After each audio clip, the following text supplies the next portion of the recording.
Well, we have an update. Today is January 30th. Cold day outside, but was under this project car here with the radiant floor heat, so that was not a problem. But the um, the big achievement today is I finally got a chance to work on this thing and get that transmission out of there. Um, I knew it would be a difficult task.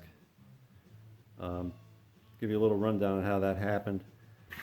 The car's up as high as it would go on the jack stands, and I thought I'd have enough room on that floor jack with this custom plate I put on there to slide her around and whatnot. But it was nowhere near as being able to get out from under the car on that jack. So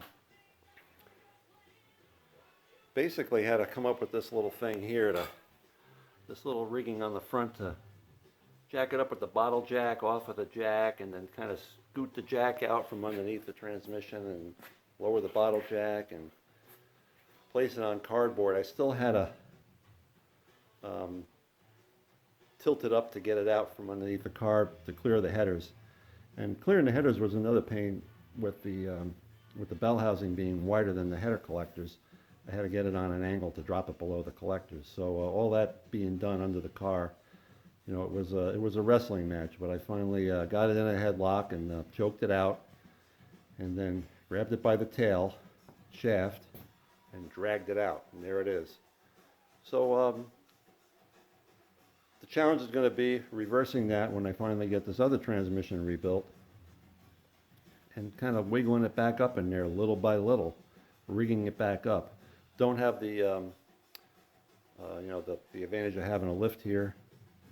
So we're doing it on the floor like we used to do in the good old days. But yeah, this one is a TH350.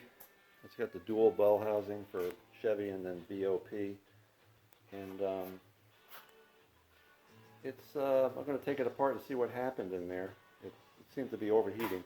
But update on what I'm working on now. I'm working on rebuilding a TH400 for it. And going through measurements on a project transmission I have here. It also involves writing stuff down, and there's parts, new parts to go in. Found a nice pickle jug here, or a plastic pickle jar here, that I'm going to use for soaking my plates in, tranny fluid, and the friction plates before I put them back in. And the case is right there under that plastic. And I'll show you real quick what I've done is I built a couple of tools. This is I snagged on a parts transmission, and this is an intermediate direct clutch gear into the intermediate clutch gear that I've sacrificed out of that and kind of welded a handle on so I can align the intermediate clutch before I slip the direct clutch in. So this was an old handle I had from my scuba diving equipment that I used to use to lift up my doubles, but repurposed it here since I don't dive anymore. And it's going to work well, I think. I mean, it's going to allow me to align that intermediate clutch to get the direct clutch in. Another innovation here was to actually get the piston out of the clutches. I'm just using that axle puller. It seems to fit perfect on there. I've already taken the direct clutch apart. This is the forward clutch. You can see the shaft sticking down below on the press here. So you just bring the press down. You can get in there and get that C-clip, or you can get that the retaining clip out of there, and then remove that piston to replace the seals in there. So that's a task for later today. One thing I did, I'll probably want to give you a little rundown on. This transmission had a 16 element intermediate sprag right here. Okay, it's a one-way spray. It goes one way, it doesn't go the other. And what that does is it stops the relative motion between the drums when the intermediate clutch applies. So there's a lot of stress on that when you firm up the shift. So what I'm going to do here is I'm going to upgrade to a 36 element or a 34 element spray, and I bought one from Borg Warner right here. That's going to go in there. It's got a lot more dog bones on it than the stock 16 element. Now the parts transmission came with something totally different. Here's a direct clutch from the parts transmission.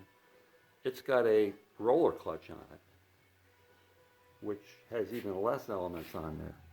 So you can see the differences in the strength of these units. That's probably the least desirable. That would be adequate. That's the stock TH400 intermediate Sprague.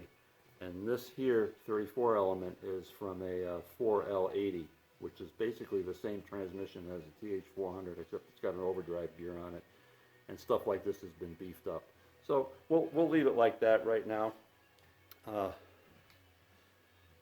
Again, it's a cold day outside. We were below zero this morning, and if you can see out that window, we got nice winter snow. And the sun's out today, but it's about 18 degrees. So, you know, we're going to stay inside and do a little work in here, and maybe go for a hike up to the fire tower later on. So, signing off for now.